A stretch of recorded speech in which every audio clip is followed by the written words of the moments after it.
তো মানুষ যদি এইভাবে মনে করে যে আমি একদিন মারা যাব, তাহলে এটা কোরআনের আলোকে বা ঈমান বিল গায়েবের যেই স্তরে বিশ্বাস দরকার এটা সেই স্তরের বিশ্বাস নয়। তাহলে মানুষের কোন স্তরের বিশ্বাস লাগবে? যে আমি মারা গেছি, কিয়ামত হবে, এই স্তরের বিশ্বাসে কোনো কাজ হবে না। কিয়ামত সংঘটিত হয়ে গেছে, এই স্তরের বিশ্বাস দরকার। এবং এগুলো অবাস্তব নয়। আপনি যদি এখন বসে কল্পনা করেন যে 2025, 26, 27 এভাবে গুনতে গুনতে 2099, তারপরে 2100, তো 2100 সালের পৃথিবীতে আমরা আজকে এখানে যারা বসে আছি কেউই নাই। এটাই সত্য যে পৃথিবীতে যখন 2100 সাল আসবে, তখন আমাদের যে গড় আয়ু, আমরা যারা এখানে আজকে উপস্থিত আছি তারা তখন কেউ নাই। তাহলে আমরা কি মারা গেছি। এবং এইরকমই কোনো এক সময় কিয়ামত সংঘটিত হবে, বিচার হবে, জান্নাত জাহান্নামের ফায়সালা হবে। মানুষকে ওই লেভেলের কল্পনা করতে হবে যে হ্যাঁ, কিয়ামত হয়ে গেছে, বিচার সম্পন্ন হয়ে গেছে, আল্লাহ সুবহানাহু ওয়া তাআলা জান্নাত এবং জাহান্নামের ফায়সালা শুনিয়ে দিয়েছেন, এবং আমি এখন হয় জান্নাতে আছি না হয় জাহান্নামে আছি। এটা হলো মানুষের এমন একটা ঠিকানা যার পরে আর হবে বলে কিছু নাই, তার আগ পর্যন্ত সব হয়ে গেছে। তো আপনি যদি কল্পনা করেন যে আল্লাহ সুবহানাহু ওয়া তাআলার দয়ায় আপনি এবং আমি জান্নাতে চলে গেছি, অতীত কল্পনা, মৃত্যু হয়ে গেছে, কবর সম্পন্ন হয়েছে, কিয়ামত সংঘটিত হয়ে গেছে, বিচার সম্পন্ন হয়ে গেছে, আমি এবং আপনি এখন জান্নাতে আছি, জান্নাতে চলে গেছি। তারপরেও জান্নাতের যে স্তরভেদ, জান্নাতের যে ফ্যাসিলিটি, যে সুযোগ সুবিধা, দুনিয়ার সুযোগ সুবিধার সাথে জান্নাতের সুযোগ সুবিধার আসমান এবং জমিন পার্থক্য। যেমন দুনিয়াতে একটা মসজিদে আমরা গেলাম যেখানে এসি আছে, এই মসজিদে আসলাম এখানে এসি নাই, এটা দুনিয়ার সুযোগ সুবিধার পার্থক্য। দুনিয়াতেই আর একটা মসজিদে যাব যেখানে ফ্যানও নাই, বিদ্যুৎও নাই, কারেন্টও নাই। দুনিয়ারই একটা মসজিদে যাব যেখানে হয়তো টাইলস আছে, এমন টাইলস যা রোদেও ঠান্ডা থাকে। এগুলো দুনিয়াবি সুযোগ সুবিধাগত পার্থক্য। এর চাইতে বড় পার্থক্য তৈরি হবে জান্নাতে। দুনিয়ার পার্থক্য দেখে মানুষের যতটুকু আফসোস হয় যে ওর বাড়িতে এসি আছে আমার বাড়িতে নাই, ওর বাড়িতে কারেন্ট আছে আমার বাড়িতে নাই, ওর বাড়িতে ফ্রিজ আছে আমার বাড়িতে নাই, এই দুনিয়াবি সামান্য সুযোগ সুবিধা দেখে মানুষের মধ্যে যে আফসোস তৈরি হয়, জান্নাতের সুযোগ সুবিধার পার্থক্য এত বেশি যে ওখানকার আফসোসের মাত্রা হবে আরও বেশি। আমি জাহান্নামের কথা বলতেছি না, জান্নাতে যাওয়ার পর যে আফসোস হবে জান্নাতের সুযোগ সুবিধার পার্থক্যের কারণে। আমাদেরকে যদি সর্বনিম্ন স্তরের জান্নাত দেওয়া হয়, তাহলে তার প্রশস্ততা আসমান এবং জমিনের সমান, তথা একজন ব্যক্তির রাজত্বই থাকবে আসমান এবং জমিনের সমান। এই 1-2 কাঠা নয়, সমগ্র পৃথিবী আল্লাহ সুবহানাহু ওয়া তাআলা তাকে দিয়ে দেবে। কিন্তু তারপরও আফসোস, একটা সুবিধাগত পার্থক্য বলি, যে জান্নাতের একটা ফ্যাসিলিটিগত পার্থক্য। যারা জান্নাতের সর্বোচ্চ স্তরে আছে, তারা হয়তো এমনও স্তরে কেউ আছে যে সব সময় আল্লাহ সুবহানাহু ওয়া তাআলাকে দেখছে, এমনও স্তরে কেউ আছে যে হয়তো 1 সপ্তাহে দেখছে, কেউ হয়তো 1 মাসে দেখছে। আর আমরা হয়তো এমন সর্বনিম্ন স্তরে আছি যেখানে মাসকে মাস, বছরকে বছর পার হয়ে গেলেও আল্লাহ সুবহানাহু ওয়া তাআলার সাক্ষাৎ হয় না, দেখা হয় না। শুধু এই একটা সুযোগ সুবিধাগত পার্থক্য জান্নাতীদের হৃদয়ে যেই পরিমাণ আফসোস তৈরি করবে, এটা আমি জাহান্নামীদের হৃদয়ের আফসোস বলছি না। আমরা তো জান্নাতে চলেই গেছি, কিন্তু চলে যাওয়ার পর যে সুযোগ সুবিধার পার্থক্য তৈরি হয়েছে জান্নাতের স্তরে, তার একটা সুবিধাগত পার্থক্য বললাম আল্লাহ সুবহানাহু ওয়া তাআলাকে দেখা এবং না দেখা। তো আল্লাহ সুবহানাহু ওয়া তাআলাকে বছরকে বছর, মাসকে মাস না দেখতে পাওয়ার যে আফসোস অন্তরে তৈরি হবে, তখন মানুষ বলবে, ইস, দুনিয়াতে যদি আরেকটু আল্লাহ সুবহানাহু ওয়া তাআলার জিকির করতাম, আরেকটু আল্লাহ সুবহানাহু ওয়া তাআলাকে স্মরণ করতাম, আরেকটু গুনাহ কম করতাম, তাহলে আজকে জান্নাতে সর্বোচ্চ মর্যাদায় বা এর চেয়ে আরেকটু ভালো স্তরে, ভালো লেভেলে থাকতাম। যখন আপনি এই ধরনের কল্পনায় চলে যাবেন, তখন আপনি দুনিয়ার বাস্তবতা এবং দুনিয়ার বিষয়ে কি সিদ্ধান্ত আপনার নেওয়া উচিত, সেই সিদ্ধান্তগুলো সঠিকভাবে নিতে পারবেন।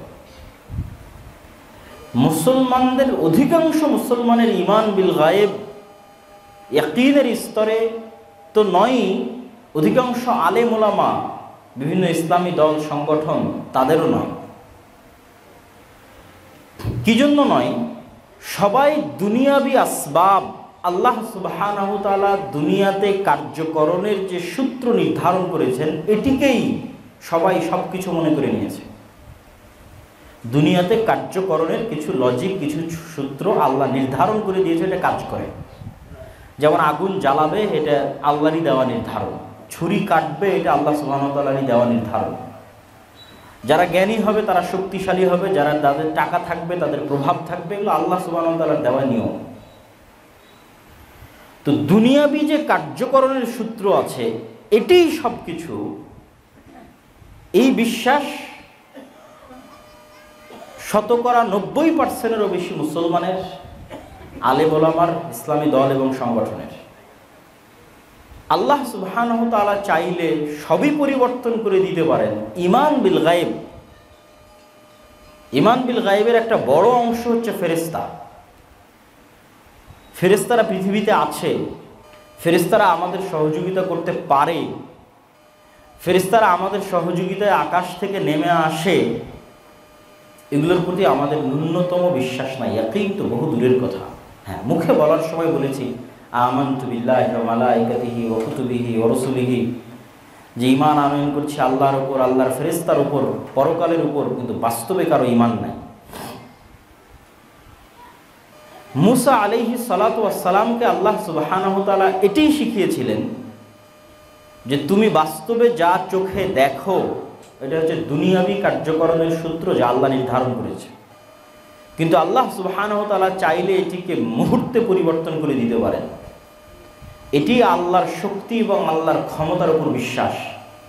এটা যেন মুসা আলাইহিস সালাতু ওয়াস সালাম খুব ভালোভাবে অনুভব করতে পারে। কেন মুসা আলাইহিস সালাম এত দুর্বল ছিলেন ফেরাউনের তুলনায়। আজকের মুসলমানেরা, আজকের বিশ্বের যারা মহাশক্তিধর, তাদের তুলনায় অত দুর্বল নয়। যত দুর্বল মুসা আলাইহিস সালাম এবং বানু ইসরাইল ফেরাউনের শক্তির কাছে ছিল। ফেরাউনের শক্তির কাছে মুসা এবং বানু ইসরাইল যত অসহায় ছিল, আজকের বিশ্বের মুসলমানেরা, আজকের যে সমস্ত জালেম রাষ্ট্র আছে, তাদের কাছে অত অসহায় নয়। তাহলে যখন মুসা আলাইহিস সালাতু ওয়াস সালাম সর্বোচ্চ অসহায়, তখন দুনিয়াবি কার্যকরণের কোনো সূত্র যেটা দিয়ে দুনিয়াতে কাজ হয়, সৈন্য সামন্ত লাগবে, অস্ত্রপাতি লাগবে, এদিকে কিছু নাই। না অস্ত্র আছে, সব লোক যারা তার নিজের জাতির, স্বজাতির, স্বগোত্রের সব গোলাম, কৃতদাস, সব ফেরাউনের কৃতদাস। তাহলে উনি কিভাবে স্বপ্ন দেখবে যে ফেরাউনের এই 1000 বছরের রাজত্ব, বিশাল সেনাবাহিনী, বিশাল পুলিশ, অস্ত্রপাতি, বিশাল জাদুকরদের বাহিনী, এদের সাথে উনি কি নিয়ে লড়াই করবে? উনি যদি শুধু দুনিয়াবি জিনিসের উপর ভরসা করে থাকে, তাহলে তো সম্ভব নয়। এই জন্য আল্লাহ সুবহানাহু ওয়া তাআলা ওনার হাতের লাঠিকে জ্যান্ত সাপ করে দিলেন। এবং মুসা আলাইহিস সালাতু ওয়াস সালামের হাতের লাঠি যে সাপে পরিণত হয়, এই সাপ বাস্তব সাপ। এবং জাদুকরদের সিজদা করার কারণও এটি, কেননা জাদুকরদের হাতেও যে লাঠি ছিল, যে দড়ি ছিল, সেগুলো কিন্তু সাপ হয়েছিল। মুসা আলাইহিস সালাম তো ওদের সাপ দেখে ভয় পেয়ে গেছে যে এতগুলো সাপ একসাথে ছুটে আসতেছে, তাহলে কেন জাদুকরেরা সিজদা করলো? জাদুকরদের হাতের দড়ি, হাতের লাঠিও সাপ হয়ে গেছে, কিন্তু ওগুলো ছিল জাদুর সাপ, বাস্তব সাপ হয় না। যেই সাপের বিষ থাকে, যেই সাপ খেয়ে ফেলে, বাস্তব জীবন্ত জ্যান্ত সাপ যেটা মাঠে আছে, এই সাপ হয় না। কিন্তু মুসা আলাইহিস সালাম যখন তার লাঠি ছেড়ে দিয়েছে, তখন এই লাঠিটা বাস্তব সাপে পরিণত হয়ে গেছে।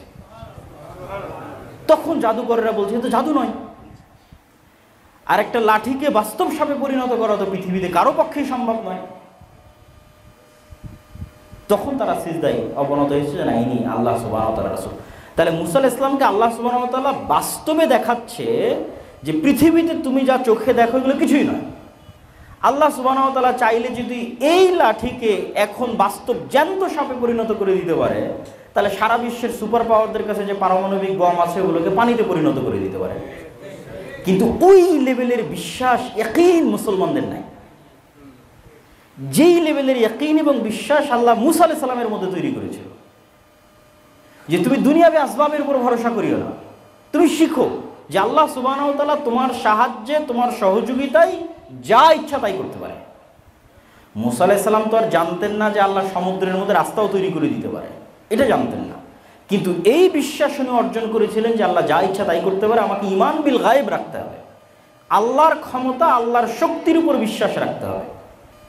তো উনি ওই বিশ্বাস অর্জন আল্লাহ প্র্যাকটিক্যালি তাকে করিয়েছে। যখন তিনি ওই লেভেলের বিশ্বাস প্র্যাকটিক্যালি অর্জন করেছেন, তখন ফেরাউনের এই শক্তি, সামর্থ্য, এই সেনাবাহিনী তার কাছে কিছুই মনে হয়। উনি তখন বিন্দুমাত্র টলেননি। তখন তার আল্লাহ ভরসার প্রতিদান হিসেবে আল্লাহ সুবহানাহু ওয়া তাআলা সমুদ্রের মধ্যে রাস্তাও তৈরি করে দিয়েছে। আল্লাহ সুবহানাহু ওয়া তাআলা মরুভূমির মধ্যে থেকে ঝর্ণা বের করে দিয়েছেন। আল্লাহ সুবহানাহু ওয়া তাআলা আকাশ থেকে, জান্নাত থেকে খাদ্যদ্রব্য পাঠিয়েছেন, মান্না এবং সালওয়া। কিন্তু আজকের মুসলমানদের ওই ঈমান বিল গায়ব নাই,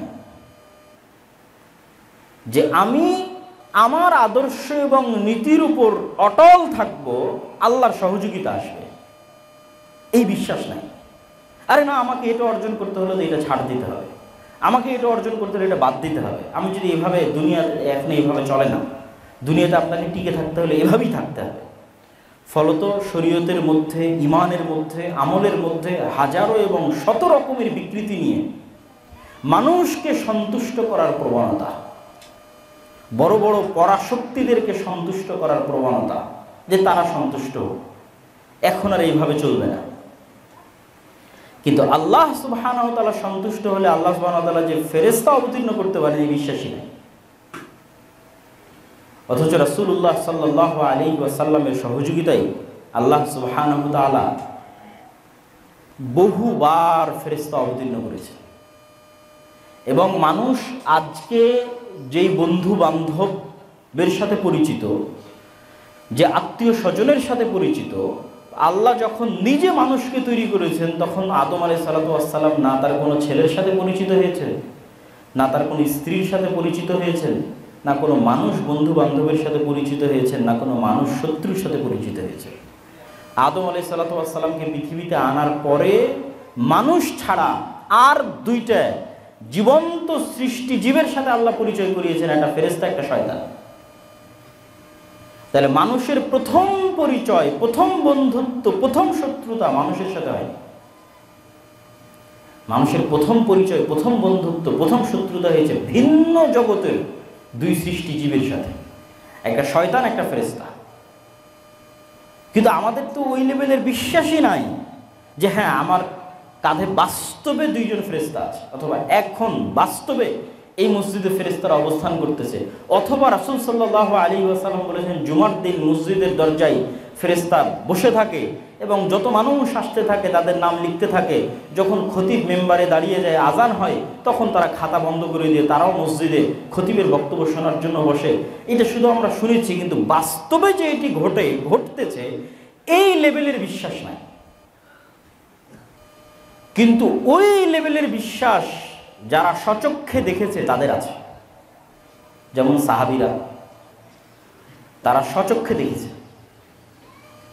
ফেরেশতাদের সংক্রান্ত যত ঘটনা রাসূলুল্লাহ সাল্লাল্লাহু আলাইহি ওয়াসাল্লামের জীবনে আছে, তার সবগুলোকে যদি এক জায়গায় করা যায়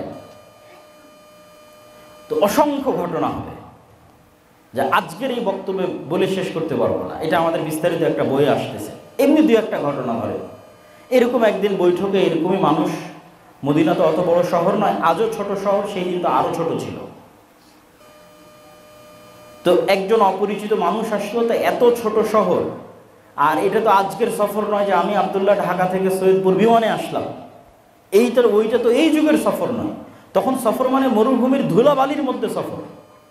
তাহলে হয় এই মানুষ এই গ্রামের হলে আমি চিনব, আর যদি এই গ্রামের না হয় তাহলে তোকে মরুভূমি সফর করে আসতে হয়েছে, তার প্রভাব ওর গায়ে থাকবে। তো সফরেরও আলামত নাই, পরিষ্কার ধবধবে সুন্দর চকচকে, সরাসরি এসে আল্লাহ রাসূল সাল্লাল্লাহু আলাইহি ওয়াসাল্লামকে জিজ্ঞেস করছে ইমান কি, ইসলাম কি, ইহসান কি। উত্তর দেওয়া শেষ, ফেরত চলে যাচ্ছে। আল্লাহ নবী বলছে তোমরা কি জানো কে এসেছিল? বললেন আল্লাহ এবং আল্লাহ রাসূল ভালো জানেন। তো বলে জিবরাইল এসেছিল তোমাদেরকে দিন শেখানোর জন্য। তাহলে এখানে সাহাবীরা বাস্তবে দেখতেছে যে জিবরাইলের অস্তিত্ব, যে পৃথিবীতে জিবরাইল এক্সিস্ট করে, আছে। ফেরেশতারা আমাদের আশেপাশে আছে, তারা মানুষের রূপ ধারণ করে আসতে পারে, সচক্ষে দেখতেছে। তাহলে ওদের ঈমান কোন লেভেলে থাকবে? ওরা মানুষের সাথে কম্প্রোমাইজ করতে চাইবে, না আল্লাহর ওই সাহায্যের ভরসায় আদর্শ অটল থেকে ঝাঁপিয়ে পড়বে? ওরা তো দেখেছে রাসূল সাল্লাল্লাহু আলাইহি ওয়াসাল্লামের সাথে বদরের যুদ্ধে, উহুদের যুদ্ধে, খন্দকের যুদ্ধে কিভাবে ফেরেশতা নেমে আসতো। সাদ বিন মুআজের জানাজার ক্ষেত্রে রাসূল সাল্লাল্লাহু আলাইহি ওয়াসাল্লাম বলছেন যে সাদ বিন মুআজের জানাজায় ৭০,০০০ ফেরেশতা অংশগ্রহণ করেছে, এবং তার লাশ যখন ভারী হচ্ছিল ওজনে, রাসূল সাল্লাল্লাহু আলাইহি ওয়াসাল্লাম বললেন এই লাশের সাথে ফেরেশতা আছে এত বেশি পরিমাণে যে লাশের ওজন ভারী হয়ে গেছে। খন্দকের যুদ্ধ শেষ করে রাসূল সাল্লাল্লাহু আলাইহি ওয়াসাল্লাম যখন বাড়িতে আসলেন, এসে যখন তার তরবারি রেখে দিয়ে গোসল করতে যাচ্ছেন, জিবরাইল এসে বলছে আপনি তরবারি রেখে দিয়েছেন, আমরা তো রাখিনি। কেন? ওই যে ইহুদিদের ৩টা গোত্র, বানু কুরাইজা, বানু কাইনুকা, বানু নাজির, এরা বিশ্বাসঘাতকতা করেছিল খন্দকের সময়, এদেরকে শেষ করতে হবে, বিশ্বাসঘাতক রাখা যাবে না, মদিনা থেকে বের করে দিতে হবে। তো আনাস রাদিয়াল্লাহু তাআলা আনহু বলছে যে আমরা যখন ইহুদিদের এই গোত্রগুলোর দিকে এগিয়ে যাচ্ছিলাম, তখন এদের বাসস্থলের অলিগলিতে জিবরাইলের বাহিনীর উড়ন্ত ধুলা আমরা দেখছিলাম। সহিহ হাদিস, যে জিবরাইলের বাহিনীর উড়ন্ত ধুলা আমাদের আগে আমরা সচক্ষে দেখছিলাম। তাহলে তারা নিজে চোখে ফেরেশতাদের সহযোগিতা দেখেছে, যে আল্লাহ আসমান থেকে ফেরেশতা পাঠিয়েছে মুহাম্মদ সাল্লাল্লাহু আলাইহি ওয়াসাল্লামকে সহযোগিতা করার জন্য। তাহলে ওদের ঈমান কোন লেভেলের? ঈমান বিল গায়ব, যে ফেরেশতা আছে, ফেরেশতা আমাদের হিসাব লিখছে, এবং ফেরেশতারা আমাদের সাহায্যে পৃথিবীতে নেমে আসতে পারে। এরকম কত অসংখ্য হাদিস, একের পর এক বলতে থাকলে হাদিস শেষ হবে না, শুধু ফেরেশতা সংক্রান্ত হাদিস। কিন্তু আপনি মুসলমানদের কাছে যান, আলেম ওলামাদের কাছে যান, সবাই দুনিয়াবি আসবাবের উপর ভরসা করে আছে। কারো আল্লাহ সুবহানাহু ওয়া তাআলার শক্তি, ক্ষমতা এবং গায়েবের উপর বিশ্বাস নাই এবং অটল ঈমান নাই। এরকম 50টা মানুষও যদি তৈরি হয়, যাদের এরকম 50টা মানুষও যদি তৈরি হয় যাদের ব্যাটারি আছে নাকি? আছে, আচ্ছা।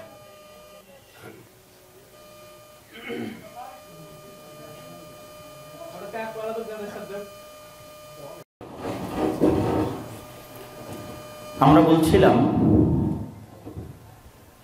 ঈমান বিল গায়বের উপর ইয়াকিনের স্তরে বিশ্বাস আছে।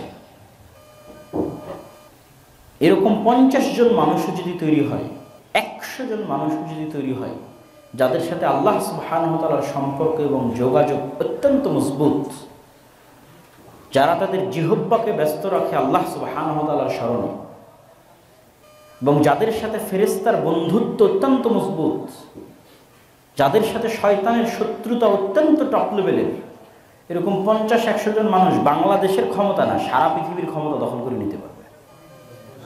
মানে কেউ চিন্তা করতেছে যে সে দুনিয়াবি আসবাব ব্যবহার করে বাংলাদেশের ক্ষমতা দখলে নেবে, আর আল্লাহ সুবহানাহু ওয়া তাআলা কোরআনে বলে রেখেছে সারা পৃথিবীর ক্ষমতা দখলের রাস্তা। কিন্তু লাগবে ঈমান বিল গায়বের সর্বোচ্চ স্তর, সারা পৃথিবীর ক্ষমতা দখল হয়ে যাবে, শুধু বাংলাদেশ না। আর দুনিয়াবি আসবাবের উপর ভিত্তি করে ক্ষমতা দখল করবেন, আল্লাহ সুবহানাহু ওয়া তাআলার দ্বীনের সাথে কম্প্রোমাইজ করে, ওই আসবাব দিয়ে আল্লাহ আপনাকে অপমান করবে, ওই আসবাব দিয়ে আল্লাহ আপনার পতন ঘটাবে, ওই আসবাব দিয়ে আল্লাহ সুবহানাহু ওয়া তাআলা আপনাকে ছোট করবে।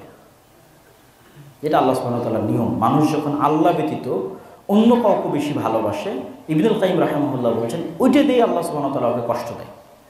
মনে করেন কোনো একজন মেয়েকে আপনি আল্লাহর চেয়ে বেশি ভালোবেসেছেন, ওই মেয়ে আপনাকে এমন ছেঁকা দেওয়া দিবে, ওইটা দিয়ে আল্লাহ সুবহানাহু ওয়া তাআলা আপনাকে কষ্ট দেবে।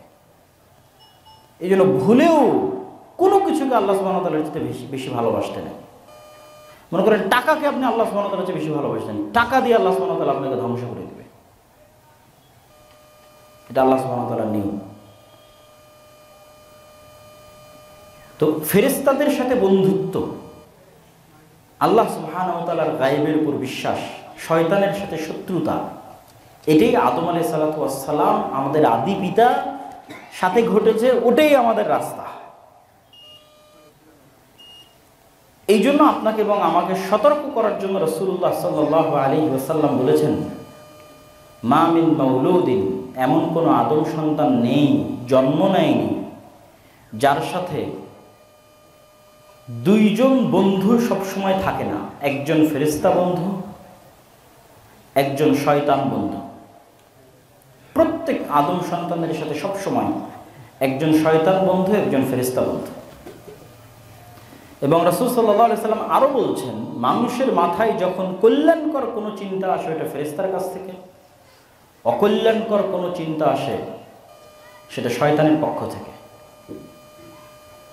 তাহলে আপনি যখনই মনে করবেন যে আপনি একাই আছেন, আর কোরআন এবং হাদিস বলছে আপনি একসাথে তিনজন আছেন, আপনি নিজে, আপনার ফেরেশতা বন্ধু, আপনার শয়তান বন্ধু, যখন আপনি মনে করবেন তিনজন আছেন তখন ফাইট হবে।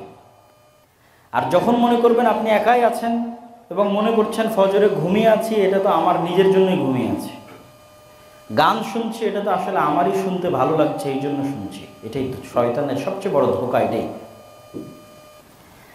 আর আপনি যদি ফজরে ঘুমিয়েও থাকেন এই মনে করে যে আমাকে ঘুমিয়ে রাখাচ্ছে শয়তান, এটা ওই ঘুমিয়ে থাকার চেয়ে ভালো যেই ঘুমিয়ে থাকায় আপনি মনে করছেন আপনি ঘুমিয়ে আছেন। দুইজন ব্যক্তি ফজরে ঘুমিয়ে আছে, একজন জানে যে আমাকে ঘুমিয়ে রাখতেছে কে বলেন তো? শয়তান। এই ব্যক্তি ভালো ওই ব্যক্তির চেয়ে যে মনে করতেছে যে আমি তো নিজেই ঘুমাচ্ছি। ও আসলে খেলার নিয়ম জানে না। খেলার নিয়ম না জানলে আপনি খেলবেন কীভাবে? মানে ফুটবল খেলতে গেলে তো আপনাকে খেলার নিয়ম জানতে হবে, কোন দিক দিয়ে মারলে গোল হবে, ফাউল যেন না হয়, ঠিক আছে, প্ল্যানটি কী, কীভাবে আউট হয়, নিয়ম না জানলে তো আপনি খেলতে পারবেন না। ক্রিকেট খেলতে গেলে কোন দাগ পার হলে 4 হবে, কিভাবে পার হলে ছক্কা হবে, বা গ্রামের যত ধরনের খেলা আছে কিতকিতে করে যেটাই হোক, প্রত্যেকটা নিয়ম আছে। ওই নিয়মটা জানলে আপনি খেলতে পারবেন। আপনি তো নিয়মই জানেন না যে এই যে পৃথিবীতে যে আপনি প্রেরিত হয়েছেন, এখানে আপনার সাথে কি গেমটা চলতেছে এটাই তো আপনি জানেন না। আর যদি ন্যূনতম এই জ্ঞানটুকু আপনার কাছে থাকে যে না আমি একা না, একসাথে তিনজন, আমার সাথে একজন শয়তান আছে, একজন ফেরেশতা আছে, তাহলে অন্তত আপনি খেলার নিয়মটা শিখেছেন। ভালো খেলতে পারবেন কি পারবেন না সেটা পরে নির্ভর করছে, নিয়ম তো অন্তত জানেন। যে আমার অন্তরে প্রত্যেক যে খারাপ কাজের কথা উদিত হচ্ছে এটা আমার শত্রু শয়তান দিচ্ছে। এখন আমি শয়তানের কথা শুনবো না সেটা আমার ডিসিশন, কিন্তু এটা আমার ডিসিশন নয়, এটা শয়তান আমাকে করতে বলতেছে। আর প্রত্যেক যে কল্যাণকর কাজের কথা আমার মনে উদিত হচ্ছে এটা আমার বন্ধু ফেরেশতা ইলহাম হিসেবে আমাকে দিচ্ছে। আমি নিব কি নিব না, গ্রহণ করব কি করব না সেটা আমার সিদ্ধান্ত। এবং এগুলো বানিয়ে বলতেছি না, রাসূল সাল্লাল্লাহু আলাইহি ওয়াসাল্লামের হাদিসে স্পষ্ট আছে। আমি হয়তো একটু সাজিয়ে গুছিয়ে বলতেছি যে মানুষ যখন সকালে ঘুমিয়ে থাকে তখন শয়তান এসে বলে নাম নাম, ঘুমাও, 3টে গিট দেয় রাসূল সাল্লাল্লাহু আলাইহি ওয়াসাল্লাম বলছে। তাহলে ওটা আপনার ইচ্ছা নয়, এটা শয়তান আপনাকে বলতেছে। এবং আপনি যদি ইন প্র্যাকটিক্যাল লাইফ শয়তানের অস্তিত্ব এবং ফেরেশতার অস্তিত্ব পরীক্ষা করে দেখতে চান, যে আমি বাস্তব জীবনে আজকে আব্দুল্লাহ বিন আব্দুর রাজ্জাকের বক্তব্য পরীক্ষা করতে চাই যে হ্যাঁ শয়তান আছে আর হ্যাঁ ফেরেশতা আছে, তাহলে অসংখ্য পরীক্ষা আছে। 2টা পরীক্ষা আজকে আপনাদের দিয়ে যাই। আর যখন এই রাস্তায় চলা শুরু করবেন তখন অটোমেটিক আপনি আরও ভালো জ্ঞান অর্জন করবেন, আরও ভালো শিখতে থাকবেন। প্রথম পরীক্ষা শয়তান আছে, তার অস্তিত্ব। আপনি খুব ভালো প্রস্তুতি নিয়ে অজু করে, গোসল করে, নতুন জামা কাপড় গায়ে দিয়ে, নিরিবিলি ঘরে দরজা জানলা লাগিয়ে, যেখানে কোনো ডিস্টার্ব নাই, এরকম জায়গায় 2 রাকাত সালাত আদায়ের প্রস্তুতি নেবেন। যেই 2 রাকাত সালাত আদায়ে দুনিয়ার কোনো কথা আপনার মাথায় আসবে না, শুধু আল্লাহর কথাই স্মরণে থাকবে।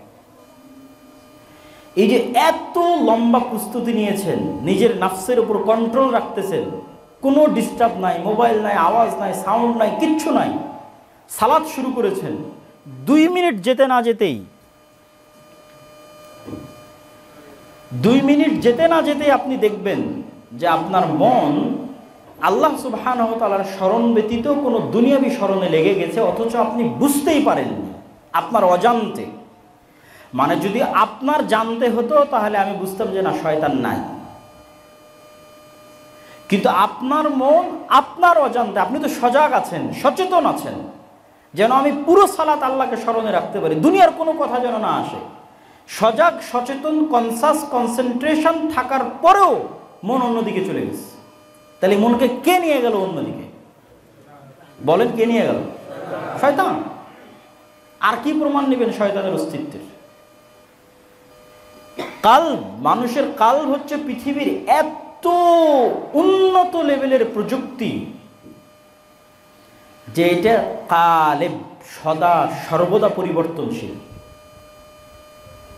মানুষের চিন্তা, চেতনা, আত্মপরিচয় সব কাল্ব থেকে নির্ধারিত হয়। পৃথিবী যত উন্নতই হোক, ডাটা ট্রান্সফার করতে পারে, মরে যাওয়া মানুষের ব্রেনের সব হাদিস বের করে নিয়ে চলে আসতে পারে, ইমাম বুখারীর ব্রেন কপি হয়ে যেতে পারে, কিন্তু ইমাম বুখারীর যে আত্মপরিচয়, আইনস্টাইন, নিউটনের ব্রেন কপি হয়ে যেতে পারে, কিন্তু ওদের আত্মপরিচয় ফেরত আসবে না। এই আত্মপরিচয়টা কাল্বের উপর নির্ভর করে, যেখানে রূহ আল্লাহ সুবহানাহু ওয়া তাআলা দিয়েছে, যেটা দেখা যায় না, যেটা ধরার মতো কোনো প্রযুক্তি পৃথিবীতে নাই। এটা অনেক উপর লেভেলের প্রযুক্তি, যেখানে সরাসরি শয়তান কানেক্ট হতে পারে, যেখানে সরাসরি ফেরেশতা কানেক্ট হতে পারে, মানে পৃথিবীর সৃষ্টিজীবের বাইরেও আলাদা জগতের সৃষ্টিজীব যেই হৃদয়ের সাথে কানেক্ট হতে পারে। এটা ওই লেভেলের মেশিন, ওই লেভেলের যন্ত্র, ওই লেভেলের টেকনোলজি, প্রযুক্তি, যেখানে পৃথিবীর জগতের বাইরের প্রাণীরাও যুক্ত হয়, ফেরেশতা যুক্ত হয়, শয়তান যুক্ত হয়, যার প্রমাণ পৃথিবীতে আছে। এবং ফেরেশতার এবার অস্তিত্বের প্রমাণ নেন।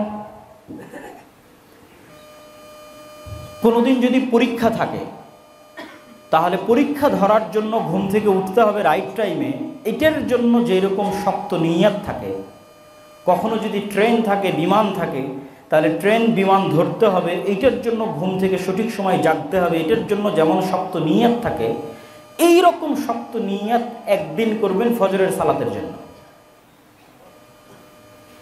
ওই লেভেলের নিয়ত আপনার কালবে তৈরি হবে ফজরের সালাতের জন্য। এবার আপনাকে আমি দেখাবো যে এই পৃথিবীতে ফেরেশতা আছে। আপনার কোনো অ্যালার্ম লাগবে না, কোনো বাপ মাকে বলা লাগবে না যে আমাকে ঘুম থেকে তুলে দিও, ঠিক আছে? কোনো মোবাইলে অ্যালার্ম দেওয়া লাগবে না, কেউ এসে ডেকে দিবে, গেটে বাড়ি দিবে, কিচ্ছু লাগবে না। কেননা পৃথিবীতে তো ফেরেশতারা আছে আপনাকে সহযোগিতা করার জন্য, হাজার কাজ করে দেওয়ার জন্য ফেরেশতা আছে পৃথিবীতে। তো আপনাকে রাইট টাইমে ফজরে উঠিয়ে দেওয়ার দায়িত্ব ফেরেশতা পালন করবে। আপনি পরীক্ষা করে দেখেন যে আপনাকে উঠিয়ে দেয় কিনা ফজরে। যে কোনো প্রকার সিচুয়েশন তৈরি করে, কোনো প্রকার মোবাইলের অ্যালার্ম ছাড়া, মানুষের ডাকা ছাড়া, কিচ্ছু ছাড়া আপনাকে ফজরে উঠিয়ে দিবে।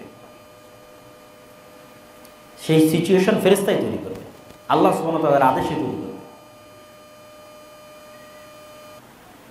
কিন্তু আমাদের অবস্থা কি? আমরা হচ্ছে এমনভাবে শয়তানের সাথে কানেক্টেড, কেননা আমাদের পরকালের উপর বিশ্বাস নাই। আমরা তো চিন্তা করছি মারা যাব, কিয়ামত হবে, এটা তো কখনো চিন্তা করিনি মারা গেছি, কিয়ামত হয়ে গেছে, এখন জান্নাত বা জাহান্নামে আছি, তাহলে কি করা উচিত? ওই লেভেলের তো ইয়াকিন নাই, ফেরেশতাদের উপর ইয়াকিন নাই। তখন আমাদের পুরো লাইফটাই হচ্ছে শয়তান কেন্দ্রিক। আমাদের বাড়িতে, আশেপাশে, সকল ক্ষেত্রে শয়তানের অ্যাক্সেস। যেমন আমরা মোবাইলের ওয়াইফাইয়ের অ্যাক্সেস দিই, ঠিক আছে, তারপরে বিদ্যুৎ চোরাই লাইন সরবরাহ করি, অ্যাক্সেস দিই আর একজনকে। ওয়াইফাইটা বেশি কানেক্টিং এই জন্য যে ওটা তার ছাড়াই অ্যাক্সেস পাওয়া যায়, চোখে দেখা যায় না এরকম অ্যাক্সেস। তো এই অ্যাক্সেসও চোখে দেখা যায় না। আমাদের বাড়ির আশেপাশে সব জায়গায়, আমাদের জীবনের সর্বত্র আমরা শয়তানকে অ্যাক্সেস দিয়ে রেখেছি। শয়তান যা যা ভালোবাসে আমরা তাই করি। শয়তান অপবিত্রতা ভালোবাসে, আমরা অপবিত্রই থাকি। কেউ পেশাবের যত্ন নেয় না, পেশাব ছিটে না আসুক সেদিকে খেয়াল করে না, অজু অবস্থায় থাকতে হবে সেই মর্মে কোনো সচেতনতা নেই। সালাতবিহীন জীবন, এটা তো শয়তানের জন্য সবচেয়ে সুবর্ণ সুযোগ। কুকুর শ্রীগালের মতো জীবন, সালাতবিহীন জীবন। তাহলে তো 24 ঘন্টা আমার আশেপাশে শয়তান আছে। বাড়িতে ঢোকার সময় সালাম নাই, খাওয়ার সময় বিসমিল্লাহ নাই, জিকির নাই, তাহলে কন্টিনিউয়াস আমি শয়তানের সাথে জীবনযাপন করতেছি, শয়তানের গোলাম হিসেবে, শয়তানের দাস হিসেবে। আর যদি আমি আল্লাহ সুবহানাহু ওয়া তাআলার সাথে কানেক্ট হতে চাই, সঠিক রাস্তায় থাক, তাহলে তো আপনি যখন শয়তানের সাথে আছেন তখন আপনি সঠিক রাস্তায় ফিরবেন কিভাবে? সহযোগিতাকারী বন্ধুই তো নাই। বন্ধু থাকলে না সে আশেপাশে ব্রেনের মধ্যে মাঝে মধ্যে ভালো কথা দিবে, তাহলে কিছু ভালো কাজ করার উৎসাহ তৈরি হবে। তো সব শত্রুকে বন্ধু করে রেখেছে, ভালো কাজের ইচ্ছা তৈরি হবে কোথায় থেকে? তৈরি হবে না ইচ্ছা। অন্তর মারা গেছে, মৃত অন্তর। আর যখন আশেপাশে ফেরেশতাকে অ্যাক্সেস দিবেন, পবিত্র ফেরেশতারা পবিত্র, এরা পবিত্রতা ভালোবাসে। রাসূল সাল্লাল্লাহু আলাইহি ওয়াসাল্লামের মুখের স্বাভাবিক গন্ধ ফেরেশতা সহ্য করতে পারত না, আপনার বিড়ির গন্ধ কিভাবে সহ্য করবে বলেন? রাসূল সাল্লাল্লাহু আলাইহি ওয়াসাল্লামের মুখের পবিত্র গন্ধ ফেরেশতাদের কষ্ট হতো, এই কারণে বারবার রাসূল সাল্লাল্লাহু আলাইহি ওয়াসাল্লামকে বলতো আপনি মিসওয়াক করেন, মিসওয়াক করেন, মিসওয়াক করেন। আল্লাহ নবী বলছে তোমরা কেউ পেঁয়াজ রসুন খেয়ে মসজিদে আসবে না, ফেরেশতাদের কষ্ট হয়। আপনি যদি সারাদিন বিড়ি সিগারেটের মধ্যে তাহলে আপনার আশেপাশে ফেরেশতা আসবে? তাহলে আপনার আশেপাশে সবসময় কে আছে? শয়তান আছে। তাহলে আশেপাশে শয়তান আছে এবং আপনিও শয়তানের বন্ধু হিসেবে আপনিও আস্ত একটা শয়তান পৃথিবীতে বসবাস করতেছেন, কিছুই করার নাই। আর যখন আপনি পবিত্র থাকবেন, সালাত আদায় করবেন, জিকির 24 ঘন্টার যে পরিবর্ধনের উপর আল্লাহ সুবহানাহু ওয়া তাআলা জিকির দিয়েছে। বাড়িতে ঢুকলে, বাড়ি থেকে বের হলে, গাড়িতে উঠলে, মসজিদে ঢুকলে, মসজিদ থেকে বের হলে, টয়লেটে প্রবেশ করলে, টয়লেট থেকে বের হলে, এগুলো প্রত্যেকটা তো আসলে শয়তানের বিরুদ্ধে এক একটা অস্ত্র, যুদ্ধাস্ত্র। যখন ওগুলো সবসময় আপনি ইউজ করবেন তখন আপনার আশেপাশে সবসময় ফেরেশতা থাকবে, বাড়িতে রহমতের ফেরেশতারা থাকবে। এমনি আপনার ভালো কাজের মন তৈরি হবে, সালাত আদায় করতে মন চাইবে, কোরআন তেলাওয়াত করতে মন চাইবে। আর সবসময় শয়তান থাকলে বছরও কোনো দিন কোরআন পড়া হবে না। শয়তানের অস্তিত্বের আর একটা প্রমাণ হচ্ছে কোরআন। কোরআন পড়ার আগে আল্লাহ বলছে আউযু বিল্লাহি মিনাশ শাইতানির রাজিম, শয়তান থেকে বাঁচতে চাও। কেন? এই কোরআন শয়তান তোমাকে পড়তেই দিবে না। আপনি ফেসবুক চালান, ঘন্টার পর ঘন্টা চালাতে পারবেন। মুভি দেখেন, নাটক দেখেন, চায়ের স্টলে বসে টিভি দেখেন, ঘন্টার পর ঘন্টা দেখতে পারবেন। আসেন 5 মিনিট কোরআন পড়েন, ধৈর্য ধরে রাখতে পারবেন না। কেন? শয়তান কন্টিনিউয়াস, আপনার উপর শয়তানের প্রভাব এবং কন্ট্রোল সর্বোচ্চ পর্যায়ে আছে। সম্মানিত উপস্থিতি, গায়েবের প্রতি ঈমান মজবুত করা এবং পৃথিবীতে যে আমরা অবস্থান করছি এই পৃথিবীর অস্তিত্বটা পরকালের নিশ্চয়তার সাথে তুলনা করা এবং পৃথিবীতে আসলে খেলাটা কিভাবে চলতেছে শয়তান এবং ফেরেশতার অস্তিত্বের মাধ্যমে এটা অনুধাবন করা এবং সে অনুযায়ী আল্লাহ সুবহানাহু ওয়া তাআলার উপর আস্থা এবং বিশ্বাস রেখে ভালো বন্ধুদের একটা হচ্ছে ফেরেশতা, তাদের আরও নিকটবর্তী হওয়া, আল্লাহ সুবহানাহু ওয়া তাআলার আরও নিকটবর্তী হওয়া, এই রাস্তাগুলো অবলম্বনের মাধ্যমে ঈমান বিল গায়েবকে ইয়াকিনের স্তরে নিয়ে গেলে আপনার মধ্যে যেই শক্তি, যেই সামর্থ্য, যেই নেতৃত্ব, যেই প্রভাব তৈরি হবে, এটা শুধু বাংলাদেশ বিজয় করে ক্ষান্ত হবে না, বরং সমগ্র পৃথিবী বিজয় করতে পারবে। আল্লাহ সুবহানাহু ওয়া তাআলা আমাদেরকে সেই তৌফিক এবং সেই সুযোগ দান করুক, আল্লাহুম্মা আমিন। এবং আমাদের সবার অন্তরে নূর, আল্লাহুম্মা জাআল ফি কলবি নূরা, রাসূল সাল্লাল্লাহু আলাইহি ওয়াসাল্লাম দোয়া করতেন। ফেরেশতারা হচ্ছে নূরের তৈরি এবং আল্লাহ রাসূল সাল্লাল্লাহু আলাইহি ওয়াসাল্লাম দোয়া করতেন যে আল্লাহ আমার অন্তরে নূর দেন, আমার কানে নূর দেন, আমার চোখে নূর দেন, উপরে দেন, নিচে দেন, ডানে দেন, বামে দেন, সর্বত্র নূর তৈরি করে দেন। সৎ আমল নূর তৈরি করে এবং কিয়ামতের মাঠে এবং কবরে এই নূরগুলো আপনি দেখতে পাবেন।